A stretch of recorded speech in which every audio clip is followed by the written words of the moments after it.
Hi guys! For today's tutorial, tuturuan ko kayo kung paano magbayad ng Skyro gamit lamang po ang ating Landbank app. Ang unang step ay buksan po natin ang ating mga Skyro app. Ilagin po natin ang ating mga account. At dito po sa homepage makikita po natin ang ating babayaran. I-click lamang po natin ito. Bale, ang due date po natin dito ay September 11.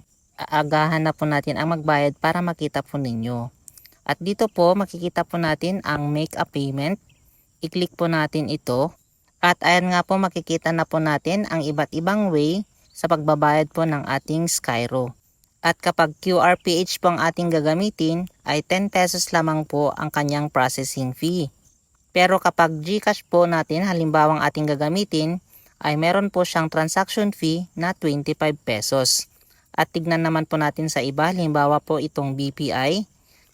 Same lang din po na meron po siyang 25 pesos na transaction fee. So ang gagamitin po natin ngayon ay itong QRPH. Ito ay pwede rin po sa GCash at mobile banking. Ito po ang pinakamura dahil 10 pesos lamang po ang transaction fee. Ngayon ay pindutin po natin itong generate QR.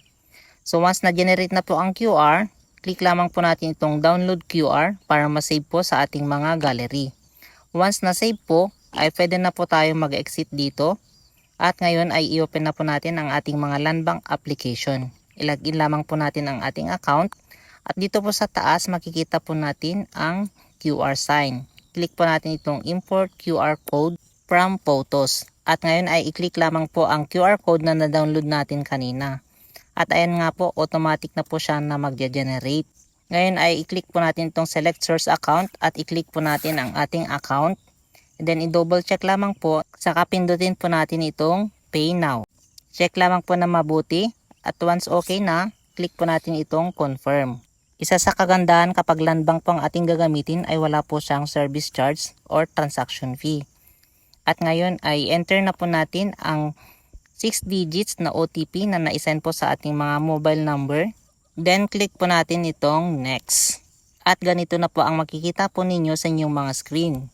Your transaction has been processed.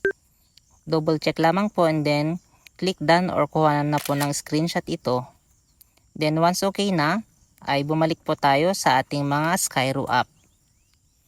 I-refresh lamang po natin ang ating mga homepage. At ayan nga po makikita na po natin na 0 na po ang ating payment. At yan po ay real time. Nag-reflect na po agad sa ating mga Skyro app. At ganyan lamang po kadali ang magbayad ng ating mga Skyro gamit lamang po ang Landbank app.